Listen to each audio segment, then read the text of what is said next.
Buenas tardes. Hola, profe. Buenas tardes, profesor. Hola, profe. Hola. Ya vamos a comenzar con la materia entonces. Vamos a hacer un pequeño repaso de las últimas cosas que hemos visto. Estamos viendo cosas que influyen en la ventilación de minas. Una de ellas, obviamente, es la temperatura y la humedad, ya que a mayor temperatura y mayor humedad en la mina, las- los, los trabajadores no trabajan bien. ¿Ya? Entonces la idea es disminuir la temperatura cuando es muy cálida y disminuir la humedad. Y una de las formas, ¿cierto?, para controlar la calidad ambiental en una mina es la ventilación.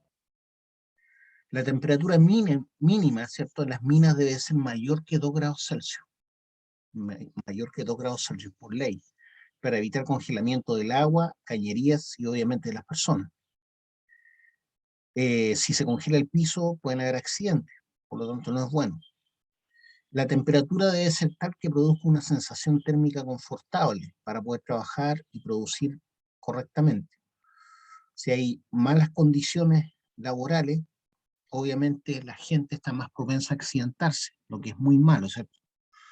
Entonces, la temperatura debe estar entre los 2 y los 32 grados. Entre los 2 y los 32 grados. Esos son como los límites, el inferior y el superior. La temperatura debe ser tal que produzca una sensación térmica confortable, lo cual depende también de la humedad y velocidad del aire o brisa, ¿ya? Como yo estoy ventilando, se genera una cierta brisa, ¿cierto? O velocidad de aire en los túneles. Esa no puede ser muy alta tampoco, ¿cierto? Porque si no la gente se va a resfriar, se va a enfriar. Dependiendo de la condición geográfica y estacional, se puede requerir calentar o enfriar el aire de ventilación. Cuando las condiciones son muy heladas, ¿cierto? Hay veces que hay que calentar el aire antes de que ingrese a la mina, ¿ya? Eso se hace con termoventiladores como los que se utilizan en la agricultura, para evitar que las heladas dañen la siembra. Temperatura. La temperatura al interior de una mina subterránea depende de varios factores. Temperatura del aire exterior, calentamiento por compresión del aire durante el descenso a la mina. En la medida que yo voy descendiendo en una mina, va aumentando su presión atmosférica, ¿cierto? La temperatura de la roca, eso se refiere a la gradiente geotérmica, porque la roca también tiene una densidad y por lo tanto genera presión. Y esa presión es mayor que la que ejerce la atmósfera. Por lo tanto, cada 33 metros, la temperatura en la roca aumenta 1 grado Celsius. Cada 33 metros, la temperatura de la roca aumenta 1 grado Celsius. La temperatura del aire también va aumentando debido a la mayor presión. Procesos endotérmicos que absorben calor, procesos exotérmicos que expulsan calor, ¿cierto? Como por ejemplo la oxidación.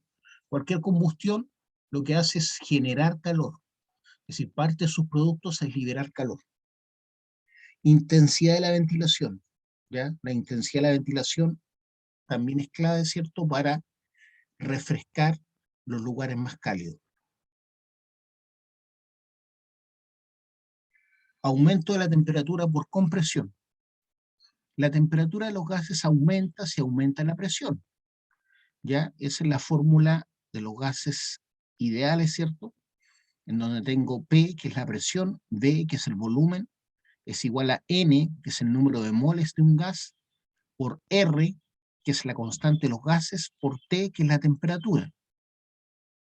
En el caso del aire, se tiene que la presión atmosférica es inversamente proporcional a la altura sobre el nivel del mar. ¿Qué significa eso? Que a medida que yo subo, ¿cierto? A medida que yo subo la cordillera, va disminuyendo, ¿cierto?, la presión atmosférica. Por lo tanto, en la cumbre, por ejemplo, de la Concagua, hay mucho menor presión atmosférica que la que hay en la costa. La presión atmosférica que hay en Portillo es menor que la que hay en la costa. Por lo tanto, el agua va a hervir a menor temperatura también. Acuérdense que el agua ebulle cuando supera, ¿cierto?, la presión ejercida por la atmósfera. Como la presión es menor, a mayor altura, la temperatura, ¿cierto?, a la cual hierve el agua, por ejemplo, en La Paz, a 4.600 metros de altura, no va a ser de 100 grados Celsius, va a ser de 80 grados Celsius, más o menos, ¿ya? A medida que profundizamos en una mina, la presión atmosférica aumenta. Por lo tanto, también lo hace la temperatura, ¿ya? Voy a hacer un dibujo para que se acuerden cómo es el tema. Aquí yo voy a dibujar un relieve, ¿cierto? Un perfil, donde tengo una mina.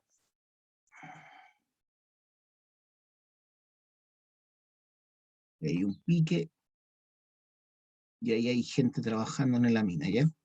Entonces, para saber yo a qué presión está trabajando esa persona que está ahí,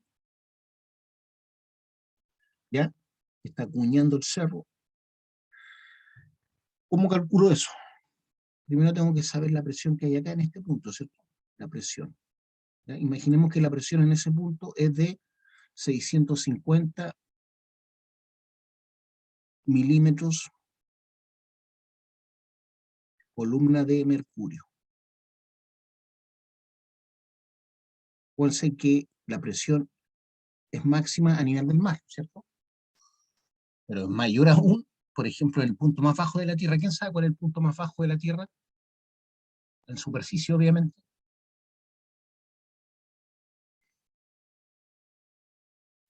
En el Mar Muerto. En el Mar Muerto está como a 300 metros bajo el nivel del mar, el Mar Muerto. Por lo tanto, ahí es donde es máxima la presión atmosférica, ¿cierto? Porque tengo una columna de aire encima mío más alta. Ya, supongamos que estamos aquí a 1000 metros sobre el nivel del mar. 1000 metros sobre el nivel del mar. Por eso hay menos de 760 milímetros columna de mercurio, hay 650. Este es un dato que yo me lo estoy dando, ¿ya? Yo no sé exactamente cuál es la presión atmosférica a 1000 metros sobre el nivel del mar, pero es como un ejemplo, ¿ya? Entonces la presión que hay aquí abajo, si la atmósfera que hay sobre los 1000 metros del nivel del mar es toda esta que está acá, y esta es la que genera los 650 milímetros columna de mercurio, obviamente acá tengo que sumar esa columna de atmósfera, ¿cierto? Para saber la presión que hay en este punto, cuando está el disco trabajando. A eso le vamos a llamar presión 2, ¿ya? Entonces la presión 1 va a ser 650 milímetros columna de mercurio, pero la presión 2 va a ser la suma de la presión 1 más la presión que ejerce esta columna, ¿cierto? Esta columna de aire, ¿ya? Y eso es lo que debo calcular. Entonces la presión en el punto 2 va a ser igual a la presión 1, que es la presión a 1000 metros sobre el nivel del mar, que es esa, un supuesto, ya que yo me lo di, más la presión que ejerce esta columna, ¿ya? Yo no sé cuánto exactamente hay a 1000 metros sobre el nivel del mar, yo sé que es menor que 760, entonces yo me di 650, ese es un dato que yo me di, puede que sea un poco más o un poco menos. Entonces la presión 2 va a ser, lo importante es que la presión 2 va a ser igual a la presión 1, que es esta, ¿cierto? A los 1000 metros sobre el nivel del mar, que yo me di como ejemplo, más la presión que ejerce esta columna de aire, ¿cierto? Esa columna de aire. Esa columna de aire va a ejercer una presión 2, ¿cierto? Perdón, una presión, ¿cómo le llamamos a esta presión? Vamos a llamarle a esta presión 0 mejor, y a esta la vamos a llamar presión 1. ¿Ya? Entonces tengo que la presión 2 va a ser igual a la presión 0 más la presión 1. Ahí se queda más claro. Entonces la presión 2 va a ser igual a la presión 0 más la presión 1. ¿Ya? Entonces la presión 1 es esa solamente. La presión 2 es la suma de presión P sub 0, que sería esta, ¿cierto? Más P sub 1 va a ser igual a la presión 2. ¿Se entiende, chiquillo, o no? Sí, profe. Ya. Entonces la presión 2 va a ser más o menos que 650 milímetros por columna de mercurio.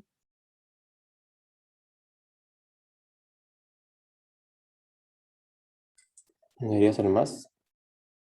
Sí, pues tiene que ser más. Pues. Si hay 650 a esta altura. Por lo tanto, aquí yo le estoy sumando cuántos metros, no sé cuántos metros hay acá de... Imaginémonos que hay 600 metros acá. Entonces voy a tener que agregar la presión que ejercen esos 600 metros de aire. ¿Ya? Eso sería P1.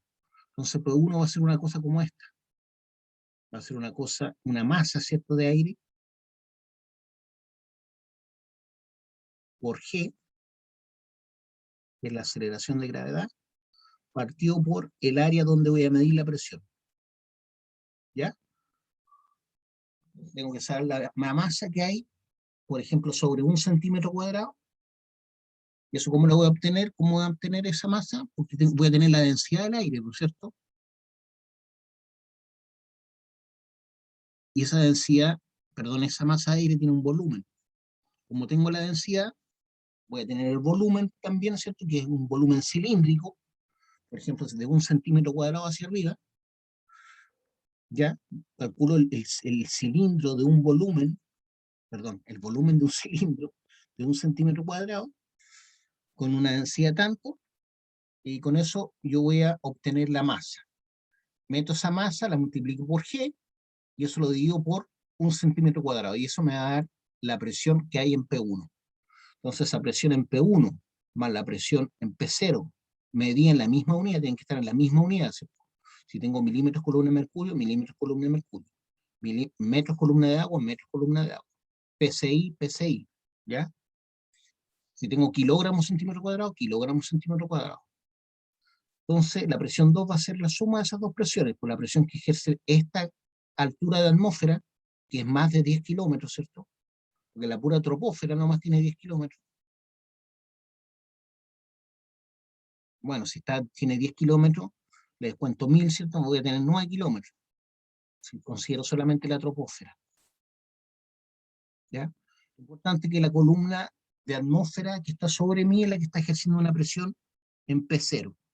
Pero tengo que sumarle este otro tramo, que también es aire, porque no está al vacío, por lo tanto ejerce presión. Entonces P0 más P1 me va a dar P2. Eso es lo importante que tienen que entender. Por lo tanto, a mayor profundidad, bien digo, a mayor profundidad o entre más he descendido en una mina, mayor presión hay al interior de la mina, ¿cierto? Presión atmosférica. Eso es lo que tienen que entender. ¿Está claro eso? Para eso hice el dibujo, para que quede claro eso. ¿Alguna duda, alguna pregunta? Entonces lo importante es que a medida que profundizamos en una mina, la presión atmosférica aumenta, por la razón que les acabo de explicar. Por lo tanto, también lo hace la temperatura, ¿cierto? Porque a mayor presión, mayor temperatura. Por este efecto, la temperatura aumenta a razón de 1 grado Celsius por cada 100 metros. Eso se refiere a el aumento de temperatura producto de la presión atmosférica, ¿ya? Ese es el efecto del aumento de temperatura por causa de la presión atmosférica. Por eso dice que cada 100 metros de profundidad aumenta 1 grado Celsius, ¿ya? Aquí tengo una fórmula que dice que la temperatura va a ser igual a la temperatura inicial más K menos 1, donde K es el índice adiabático, índice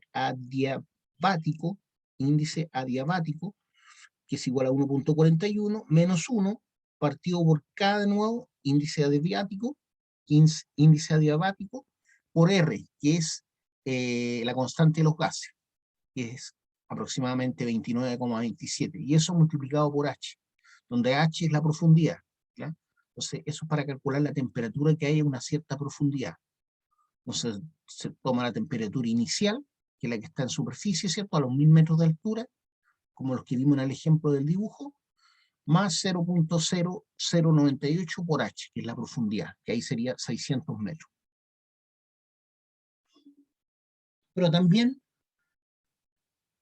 la roca aumenta de temperatura con la profundidad, porque la roca también tiene una densidad y por lo tanto ejerce un peso.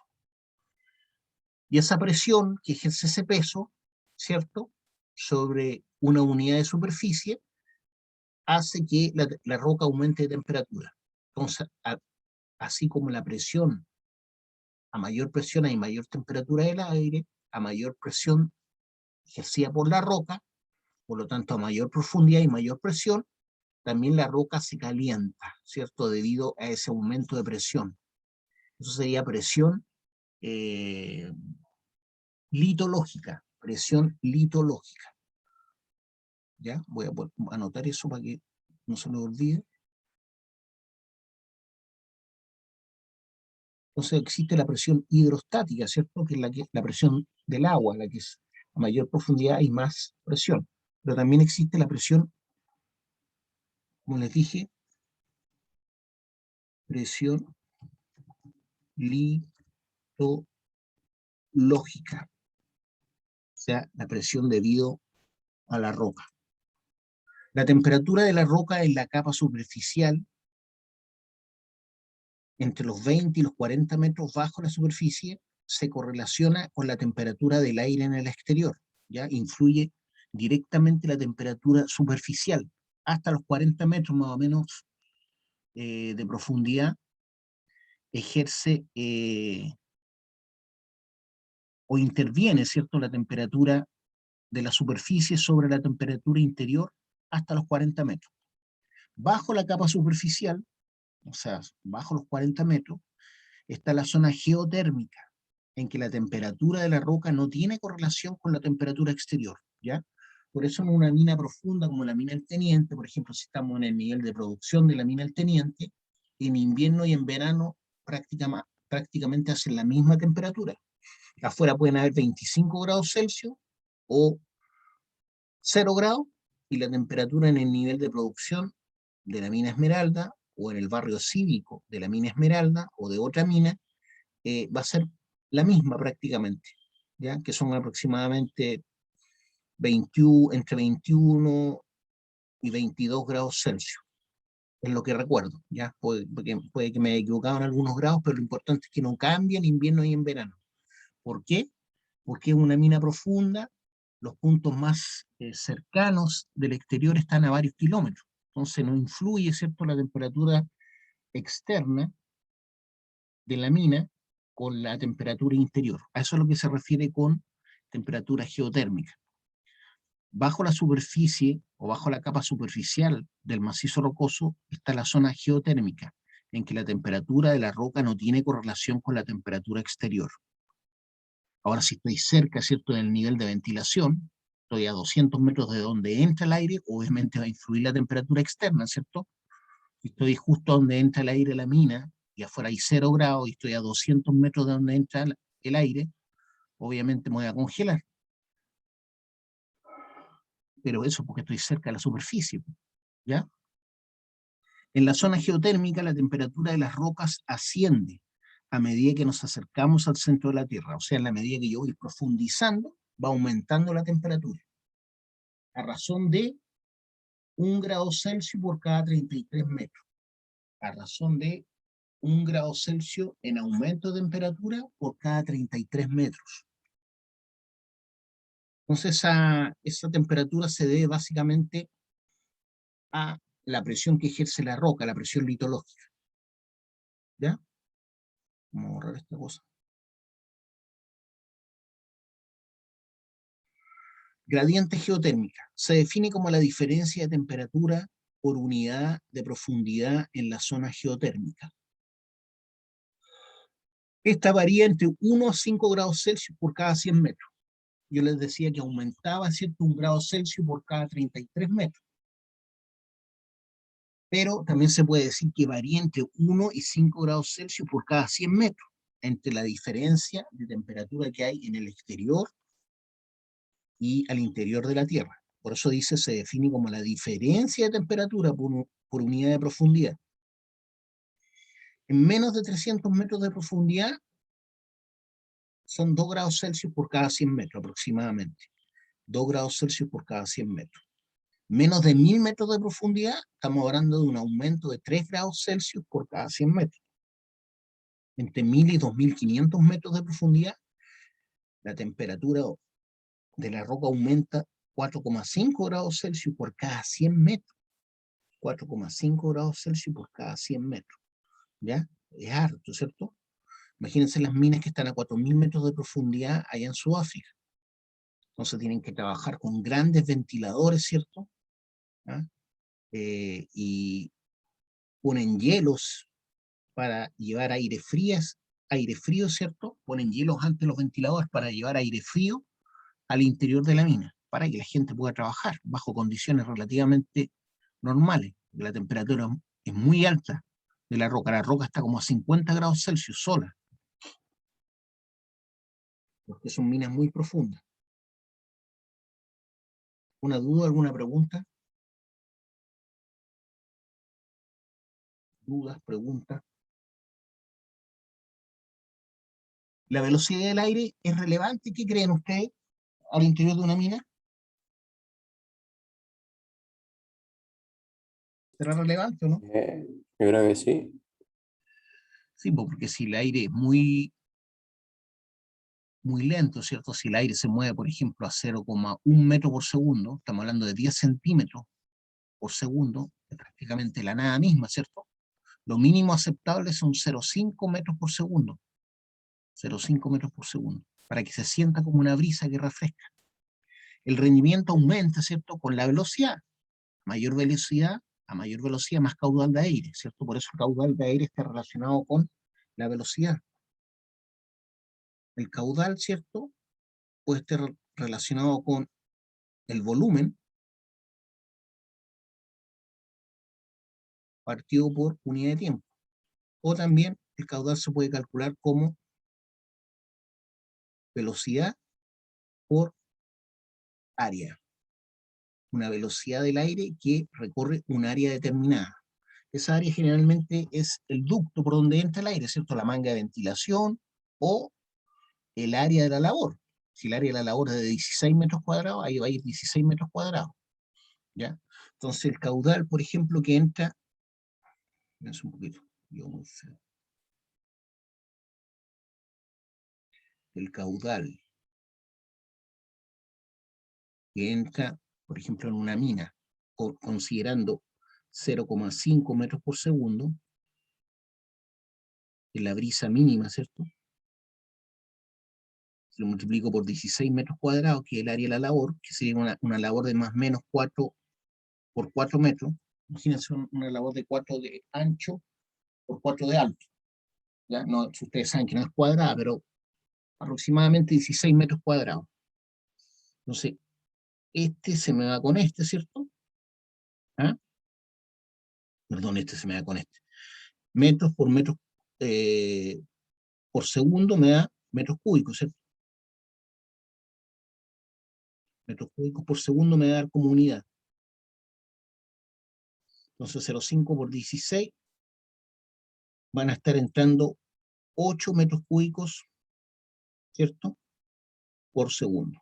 Es el caudal de aire que va a estar con una brisa de 0,5 metros por segundo en un área de 16 metros cuadrados, ¿cierto? 16 por 0,5, 8 metros cúbicos por segundo. ¿Por qué? Por metro cuadrado en metros cúbicos. ¿Ya?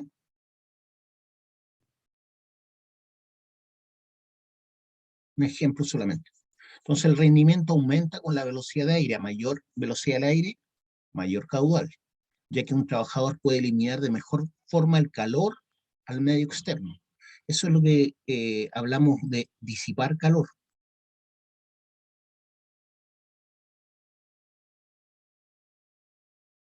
Ejemplo, aquí tengo una persona, ¿cierto? Voy a dibujar un perfil de una persona.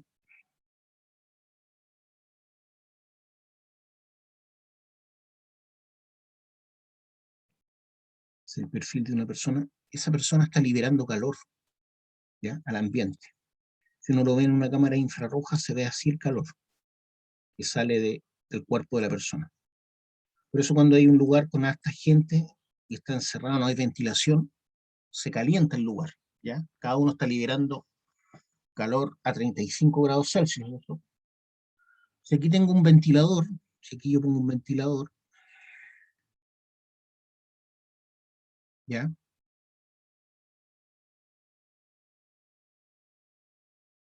Ese ventilador lo he hecho andar, ¿cierto?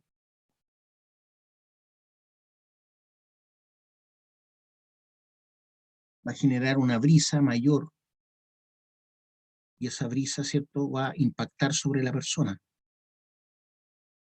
¿Va a liberar calor más rápido o va a liberar calor más lento? ¿Qué creen ustedes?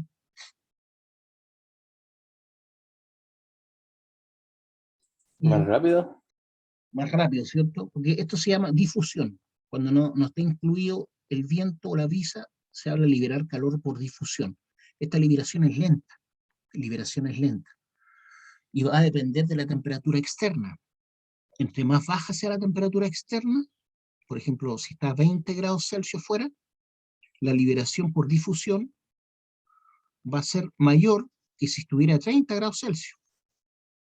¿Por qué? Porque yo estoy a 36. Por lo tanto, el gradiente geotérmico, perdón, el gradiente térmico en este caso, no geotérmico, el gradiente térmico entre los 36 grados que yo tengo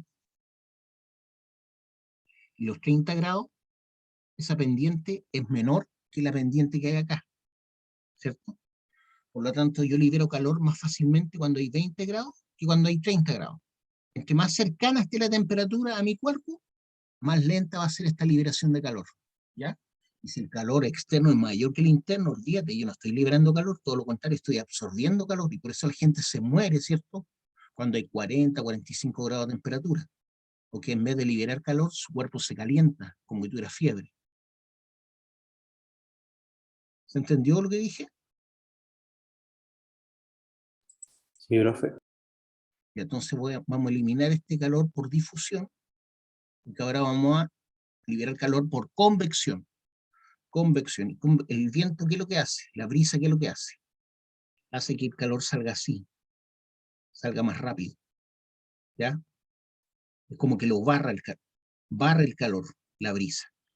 Por eso cuando uno se pone un ventilador en verano, aun cuando no enfría el aire, el ventilador no enfría el aire, lo único que hace es mover el aire, pero ese aire al moverse va arrastrando calor, ¿cierto? Va arrastrando calor, porque una vez que el aire pasa por mi cuerpo, aumenta de temperatura. Esa parte que pasó por mi cuerpo aumenta de temperatura. ¿Cuándo? Cuando el aire está a menos de 36 grados, ¿cierto? Pero generalmente estamos a menos de 36 grados acá en Chile, entonces yo pongo un ventilador y ese ventilador me refresca. ¿Por qué? Porque lo que hace es liberar el calor más rápido de mi cuerpo. Por eso yo siento una sensación de frescura, de frescura. Eso se llama liberación de calor por convección, convección. Seguramente ustedes lo vieron en algún ramo, eso, ¿cierto? Termodinámica o mecánica de fluido. ¿Es así o no? Sí, profe. Ya. Entonces, a más de 5 metros por segundo no hay mayor influencia práctica, dice. ¿Qué significa eso? Que si el viento es mayor a 5 metros por segundo, no influye mucho, ¿ya? Y ya incluso si es mucho, pues en vez de refrescarme, me puede enfriar, lo que tampoco es bueno. La idea es estar en condiciones óptimas de trabajo, o sea, unos 21, 22, 23 grados, pero si bajo a 15 grados, mucha gente se va a resfriar, se va a enfermar, se va a querer abrigar. O sea, tampoco es la idea. La idea es simplemente inyectar aire para refrescar el ambiente, sobre todo en los puntos ciegos, como ya habíamos hablado, ¿se acuerdan? ¿Qué es lo que es la sensación térmica? La sensación térmica tiene que ver con cómo siento yo el ambiente, ¿ya? Por ejemplo, si el ambiente está muy húmedo y hay 30 grados Celsius, yo voy a sentir como que hay 35, porque la humedad hace el aire más pesado, ¿cierto? Y me va a costar más liberar calor, ¿ya? porque el ambiente húmedo en el aire, que es agua básicamente, tiene una capacidad calorífica más alta, ¿ya? Y eso hace que cueste más llevarse el calor, ¿cierto? Ese aire húmedo. El aire húmedo le cuesta más llevarse ese calor. Por lo tanto, cuando hay más humedad en el ambiente, la sensación térmica aumenta, ¿ya? Entonces, cuando hay menos de 85% de humedad, y eso significa que la temperatura es seca, por ejemplo, en Santiago, en San Felipe, en los Andes, la temperatura es seca. Estamos lejos de la costa, la humedad relativa en el ambiente es menor a 85%. En verano a veces la humedad ambiental en Santiago es de un 30%, ¿ya? Entonces la velocidad mínima para refrescar el ambiente es de 30 metros por minuto. No tiene que ser tan alta, 30 metros por minuto. ¿Cuánto es eso? 30 dividido por 60 son 0,5 metros por segundo. 0,5 metros por segundo. Pero si la humedad es mayor a un 85%, la humedad es mayor a un 85%, y hay mayor de 30 grados Celsius, la sensación térmica es altísima. Por lo tanto, para refrescarme necesito mínimo 120 metros por minuto, 120 metros por minuto de velocidad del aire. Y eso es 2 metros por segundo, ¿cierto? Porque 120 dividido por 60, ¿cierto? Son 2 metros por segundo. Eso sería lo mínimo de brisa en un ambiente muy húmedo o de mucha temperatura. La temperatura máxima para trabajar en una jornada laboral es de 32 grados Celsius. Si es que la jornada es menor a 6 horas, ¿ya? O sea, puedo trabajar hasta 32 grados Celsius durante 5 horas y media, por ejemplo, o 5 horas con 59 minutos. Si la temperatura máxima es de 30 grados, la jornada aumenta a 8 horas como máximo. Si la temperatura máxima disminuye a 30 grados Celsius, la jornada puede ser más larga, ¿cierto? Por seguridad del ser humano, ¿cierto? Estos periodos de trabajo. Entonces, cuando la temperatura es muy alta, la persona tiene que trabajar menos horas.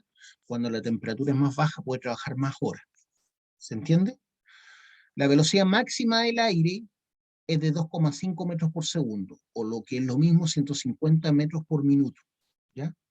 Porque después de eso, empiezo a enfriar a la persona, ¿ya? Empiezo a enfriar a la persona, y además para aumentar los 2 metros por segundo a 3, a 4, a 5 metros por segundo, necesito más potencia, ¿cierto? Ventiladores más potentes. ¿Y eso significa qué? Significa mayor consumo de energía, mayor consumo de energía. Y mayor consumo de energía, ¿qué es lo que es? Mayores costos, mayores costos. Ustedes tienen que pensar que mayor consumo de energía implica mayores costos. ¿Alguna duda, alguna pregunta? Guillo. No, profe. Ya. El principio básico en ventilación es que hay que evitar a toda costa que el contaminante llegue a estar suspendido en el aire. Cuando nos referimos a contaminantes, nos referimos a los gases carbonosos, los gases nitrosos o el material particulado fino, ¿cierto? El que produce silicosis o antracosis. Evitar a toda costa que el contaminante llegue a estar suspendido en el aire. Entonces la idea es que el contaminante se vaya y yo lo arrastre fuera, o lo diluya. Pues la idea es que no esté constantemente ahí, porque significa que yo voy a estar respirando. Esa es la idea. Existen dos formas de evitar eso. Una es la prevención y otra es la eliminación. Cuando hablamos de prevención, siempre es lo ideal, ¿cierto? Prevenir. Uno conoce los procedimientos de seguridad para evitar los accidentes. Uno sabe, ¿cierto?, que no puede estar bañándose, dándose un baño de tina con una radio al lado, ¿cierto? Porque si la radio se me puede caer, si está enchufada, me puede electrocutar. Entonces, siempre la prevención es mejor por eso hay un dicho que dice mejor prevenir que curar. Pero cuando no se puede prevenir, hay que eliminar, ¿cierto? ¿Ya? Eliminar. Prevención, considerar la necesidad de no contaminar desde el proyecto. Entonces debo considerar las mejores formas para llevar a cabo el proyecto minero sin contaminar o contaminar lo menos posible. A eso se refiere. Ejemplo, un motor a combustión interna requiere una relación de 20:1 de aire para una combustión completa. Requiere una relación de 20:1 de aire para una combustión completa. ¿Qué significa? Que necesita 20 cantidades de aire por una de combustible. 20 cantidades de aire o 20 volúmenes de aire por uno de combustible. Verificar que las modificaciones de la mina no introduzcan nuevos procesos o elementos contaminantes. La mina va creciendo, ¿cierto? Por lo tanto, la idea es que si va creciendo o van agregándose proyectos o procesos en la mina, no agreguen contaminantes, Y si agregan, que agreguen lo menos posible, ¿ya? Eliminación. Modificar operaciones o mejorar prácticas. Modificar operaciones, por ejemplo, que se realizan con motores a combustión interna, realizarlas con motores eléctricos o de aire comprimido. Eso significa modificar operaciones o mejorar prácticas. Cuando mejoro la práctica, por ejemplo, de la extracción de la marina, ¿cómo lo puedo mejorar? Agregando aspersores, por ejemplo, a los puntos de extracción para que cuando entren los LHD no se levante tanto polvo. Aspersores de agua, ¿cierto? En los puntos de extracción. O aspersores de agua. Los aspersores son como duchas que se ponen en los puntos de extracción y puntos de vaciado. Entonces, si yo pongo aspersores de agua en los puntos de vaciado donde vacían los LHD o los camiones dumper, eso evita que se levante tanto polvo y ese polvo sea arrastrado a otras labores. Eso sería lo que le acabo de decir, mejorar las prácticas para reducir la formación de polvo. ¿Ya? Eso sería mejorar las prácticas para reducir la formación de polvo. O producción de gases indeseables, ¿cierto? Por ejemplo, si los equipos están echando mucho humo, hay que hacerles mantención, ¿cierto? Los equipos, los LHD, ¿cierto? Las camionetas, para que eviten, para que tengan una buena combustión y no generen tantos gases nocivos. Para eso se le hace mantención a los equipos. Si ustedes ven que un equipo está arrojando humo negro, es porque la combustión es incompleta y se está generando hollín, y el hollín es carbón, material particulado de carbón. Limpiar labores para eliminar polvo asentado. La otra vez les expliqué, ¿cierto?, que en los contratos de la mina El Teniente y en minas grandes, en interior mina, hay contratos de empresas contratistas que se dedican a la limpieza de las calles, limpieza de los túneles.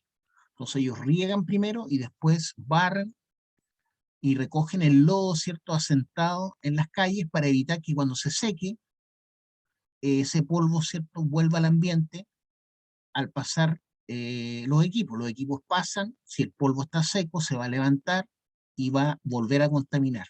Y les recuerdo que ese polvo no tiene nada que ver con el polvo que hay en su casa. El polvo que hay en la casa generalmente es el 70% de partida del polvo que hay en la casa, en la ciudad, es células muertas de nuestro cuerpo.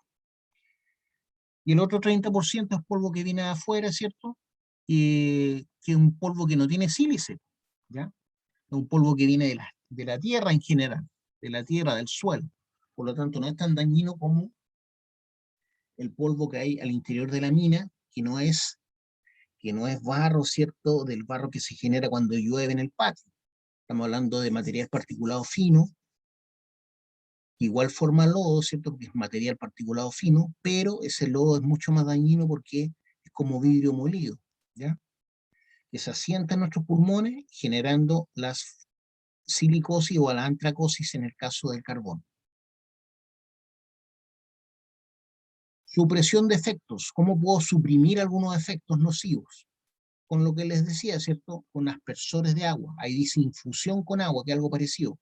Infusión con agua o vapor en los focos contaminantes, ¿ya? Si yo agrego agua en forma de spray, a eso se refiere infusión con agua o vapor en focos contaminantes, voy a hacer que decante rápidamente el material particulado y lo pueda barrer o eliminar. Humidificar, ¿cierto? Humedecer y congelar el tramo capturador de contaminantes en estado sólido. Si yo humidifico con aspersores, ¿cierto?, el aire cuando está con polvo, ese polvo va a decantar y después simplemente lo capturo barriendo, ¿cierto? Barriendo o limpiando con máquinas aspiradoras, el suelo. Tratamiento de polvo asentado con productos químicos. Bueno, ustedes saben que el agua es escasa hoy en día, por lo tanto, muy pocos lugares se ocupa solamente agua para suprimir el polvo. En las minas de cielo abierto también hay que estar regando continuamente los caminos, pero hoy en día no se riegan solamente con agua porque el agua, aparte de ser escasa, es cara. Entonces le agregan elementos delicuescentes que ayudan a capturar, ¿cierto?, la humedad, ¿ya? Entonces mantienen por más tiempo los suelos húmedos para evitar que se levante polvo en suspensión. Entonces uno de esos elementos, el más común que se utiliza con el agua, es la sal. El agua con sal, ¿cierto? La salmuera ayuda a mantener por más tiempo las calles húmedas para evitar que se levante polvo con el paso de los vehículos. Pero hay otros elementos como los, ¿cómo se llaman esto? Los elementos, me olvidé el nombre ahora. Bueno, hay sales que se utilizan y en general son químicos delicuescentes. Uy, se me olvidó el nombre. No me acordé, se me fue. Depuración con colectores de polvo catalizadores.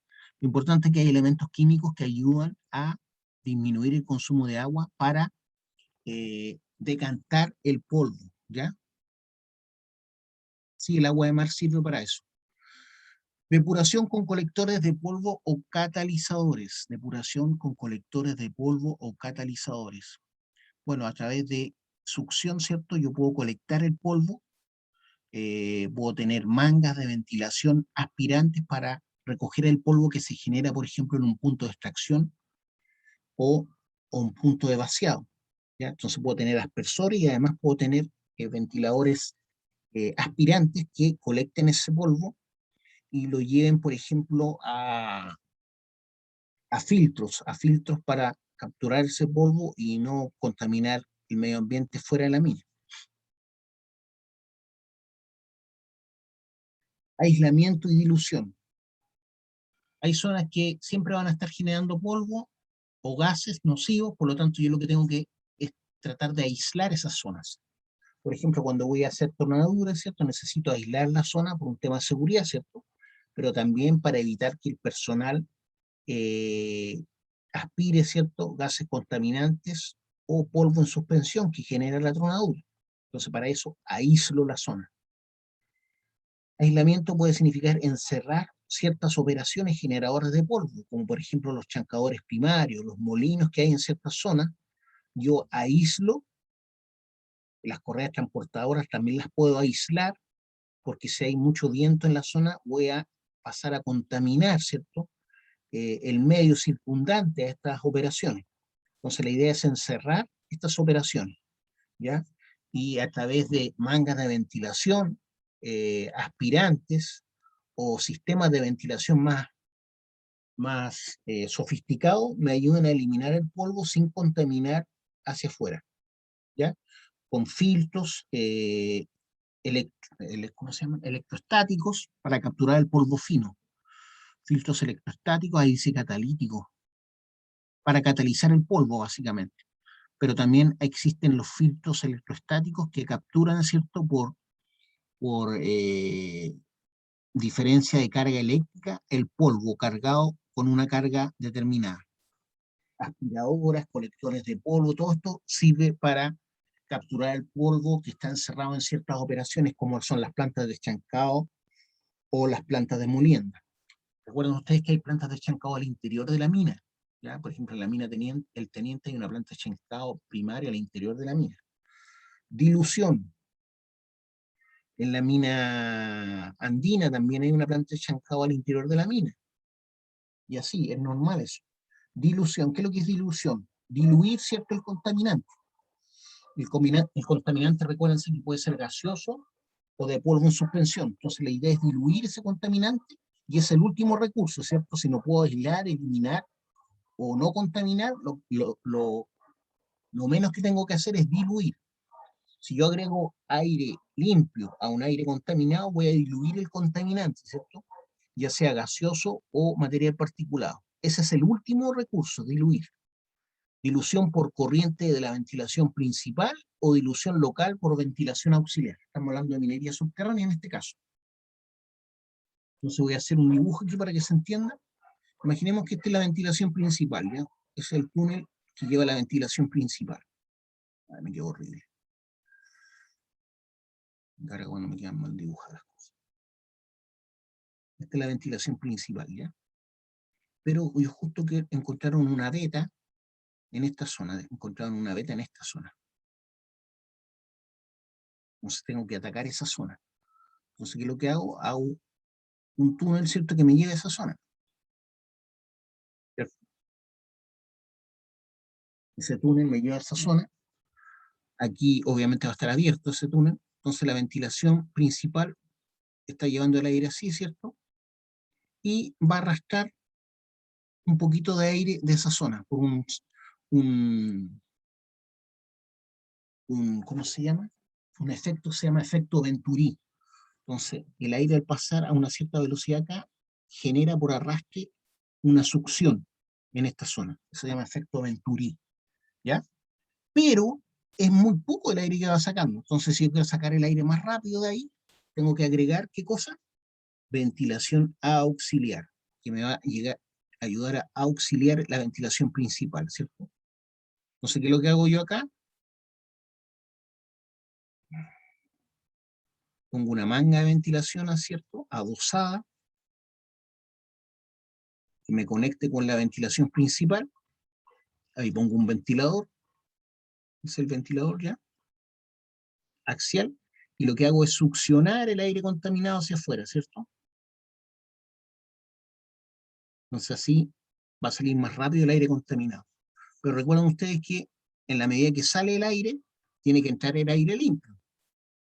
Por lo tanto, por este lado va a entrar el aire limpio. Por la manga va a salir el aire contaminado, porque es una manga de ventilación con el ventilador aspirante, pero por el lado, ¿cierto? Por el lado va a entrar el aire limpio. Entonces, si están saliendo 2 metros cúbicos por segundo de aire contaminado, van a estar entrando por el principio de continuidad 2 metros cúbicos de aire limpio. ¿Se entiende, chiquillo? Sí, profe. Ya. Entonces, la dilución es el último recurso. Demanda de ventilación. Yo necesito ventilación en la mina por muchos factores. Una, para acondicionar las condiciones de trabajo, si es que hay mucha temperatura. Otro es para barrer los polvos, barrer los gases nocivos, y otra es la que yo necesito para respirar, ¿ya? Es la principal, ¿cierto? Necesito aire para respirar y para que funcionen los equipos a combustión interna. Esas son demandas de aire. Entonces, tipos de demanda tenemos para diluir gases, que son obviamente contaminantes, como el gas grisú, que es un gas natural, gases producto de la combustión, debido a los motores, gases producto de la tronadura, ya sea gases nitrosos o carbonosos. Entonces necesito aire para diluir estos gases. Me sirve también para diluir no solamente gases, ¿cierto?, sino el polvo, material particulado, que finalmente me termina matando lentamente. Me sirve también la demanda de aire para acondicionar las condiciones de trabajo, para enfriar el aire caliente o calentar el aire frío. Necesito demanda de aire o necesidad de aire para consumir el aire que respiran las personas. Una mina que trabaja con 5 personas dentro de la mina no es lo mismo que una mina que trabaja con 1500 personas al interior de la mina, ¿ya? Que cada una está respirando al mismo tiempo. Y también, además de las personas que trabajan al interior de la mina que necesitan aire, los motores están consumiendo aire, ¿cierto? Pues son motores a combustión y necesitan oxígeno para la combustión. También necesito demanda de aire para mover o arrastrar el polvo, hacer brisa o renovar el aire. Esto es para mover. Entonces necesito aire para mover, ya sea para arrastrar material particulado, para hacer brisa, para acondicionar las condiciones de trabajo, o para renovar el aire, Todas son razones por la cual necesito aire al interior de la mina. Cantidad de aire para diluir. Caudal para diluir un contaminante. Entonces, el caudal que necesito para diluir un contaminante va a ser igual a, y tiene que ser mayor a esa fórmula. Q sub K, que es el influjo de contaminante en metros cúbicos por segundo, factor de 1 menos LPP, ¿cierto? Que es el valor del contaminante por ley, el máximo permitido, partido por LPP menos CQ. LPP entonces son el contaminante, el gas, ¿cierto? Contaminante en una jornada de trabajo, el máximo permitido en una jornada de trabajo, menos CK, que es la concentración del contaminante en la entrada de aire a la mina, ¿ya? Entonces eso me da el caudal en metros cúbicos por segundo. ¿Para qué? Para diluir ese contaminante en el aire. Repito, caudal de aire necesario para diluir un determinado contaminante va a ser mayor a Q sub K, que es el influjo de contaminantes en metros cúbicos por segundo. ¿Qué es lo que es influjo de contaminantes en metros cúbicos por segundo? El que está generando. Imaginémonos que una mina de carbón está generando, por ejemplo, 0,5 metros cúbicos por minuto. Ese es el influjo, ¿ya? Eso lo llevo a metros cúbicos por segundo. Por lo tanto, esos 0,5 los multiplico, ¿cierto?, por 60 y me dan los metros cúbicos por segundo, ¿ya?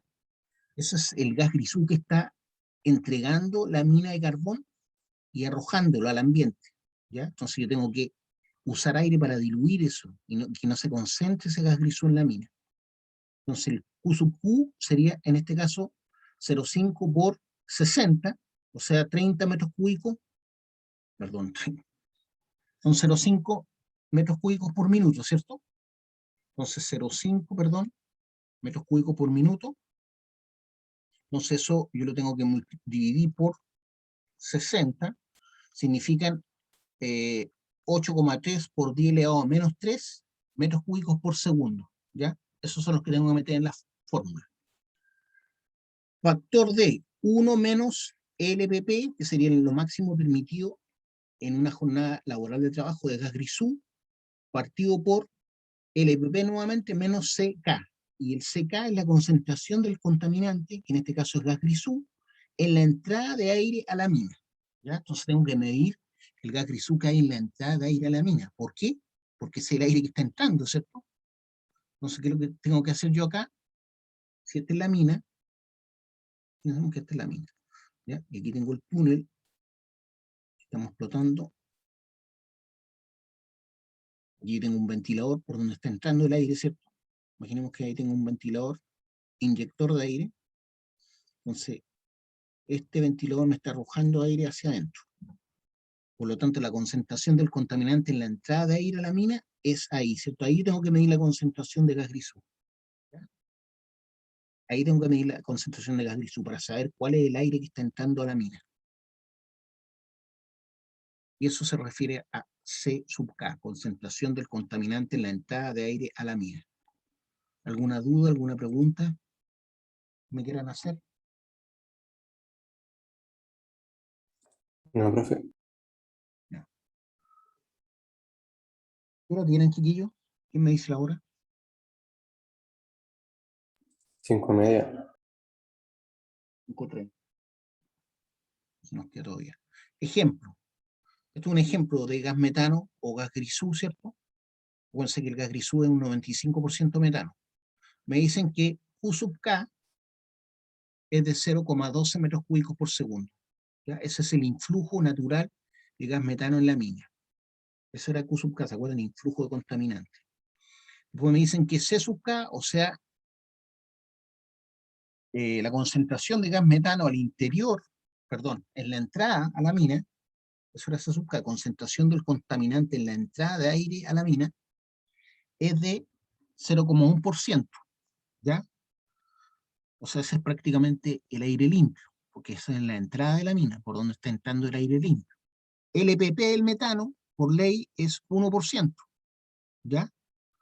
Caudal necesario para diluir el metano, entonces, de acuerdo a esos datos, que ocupa la fórmula, ¿cierto? Q sub K es 0,12 metros cúbicos por segundo, factor de 1 menos 0,01. ¿Por qué 0,01? Porque estamos restando el 1%, ¿cierto? Del LPP del metano. Y 1% significa 1 dividido por 100, desde el punto de vista numérico. Y eso es 0,01. Cierra paréntesis. Eso todo está partido por, nuevamente, LPP, o sea, 0,01 menos C sub K, que sería la concentración en la entrada de la mina del gas metano, que es del 0,1%. Entonces 0,1 lo divido por 100 y me da 0,001. Por lo tanto, voy a obtener 0,12 por 0,99 y todo partido por 0,009. Y eso me da 13,2 metros cúbicos por segundo. Esos son los metros cúbicos de aire limpio que tienen que ingresar a la mina por segundo para diluir, ¿cierto?, la concentración de gas metano, para que no sea nocivo para mí, considerando que el máximo de una jornada laboral, LPP de metano es del 1%. Eso es solo el caudal que necesito para diluir el gas metano.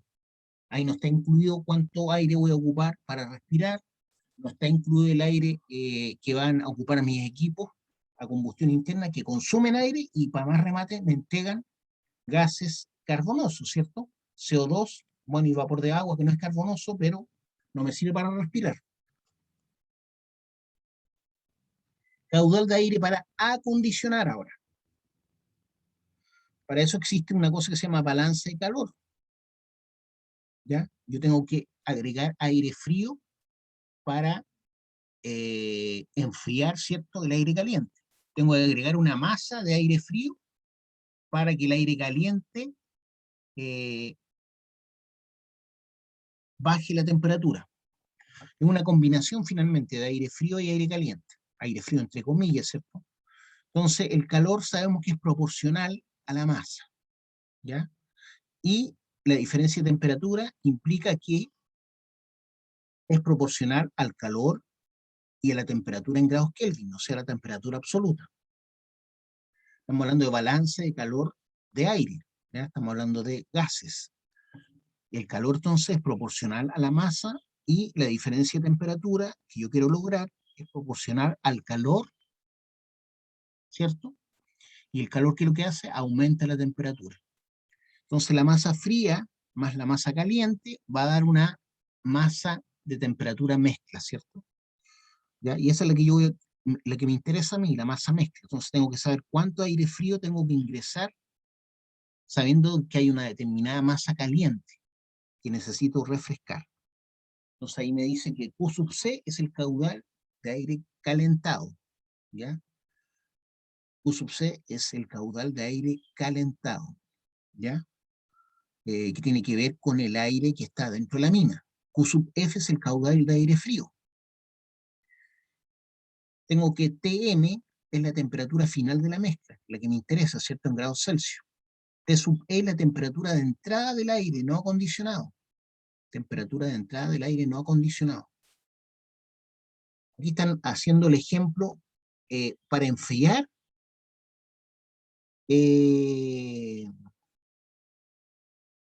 para calentar una mina helada, ¿ya? Aquí el ejemplo es para calentar una mina helada, pero es lo mismo que ingresar aire frío para enfriar una mina caliente, ¿ya? Cuando el aire está muy caliente al interior de la mina. El cálculo es el mismo. Entonces, Q sub C es el caudal de aire calentado, Q sub F es el caudal de aire frío, T sub M es la temperatura final de la mezcla, lo que nos interesa para que la gente trabaje, T sub E es la temperatura de entrada del aire no acondicionado. Temperatura de entrada de aire no acondicionado, eso puede ser una temperatura fría para enfriar el aire interno, o puede ser una temperatura caliente, en el caso de una localidad muy fría, y tengo que calentar el aire antes de ingresarlo. Por eso dice temperatura de entrada del aire no acondicionado. Y T sub C es la temperatura del aire calentado, y T sub C es la temperatura del aire calentado, ¿ya? Acuérdense que la temperatura idónea para trabajar en la mina debe estar entre los 32 y los 2 grados Celsius. Entonces el ideal sería unos 24 grados Celsius, ¿cierto? Entonces esa sería la temperatura final de la mezcla, ¿ya? P sub m, la que yo quiero trabajar. Entonces, de acuerdo a eso, yo puedo calcular cuánto es el aire que necesito ingresar, ya sea frío o caliente, para alcanzar esa temperatura idónea. Entonces se ocupa esta fórmula. Ya, chiquillo, por hoy lo vamos. No sé si tienen alguna pregunta, alguna duda. Yo no, profe. Ya, pues entonces lo estamos dejando hasta acá. Si no hay ninguna duda, ninguna pregunta. Chao, profe, que esté bien. Chao, Nos profe. vemos. Que les vaya bien. Chao, profe. Chao, profe. Chao. Profe, una consulta. Dígame. ¿Cuándo había prueba?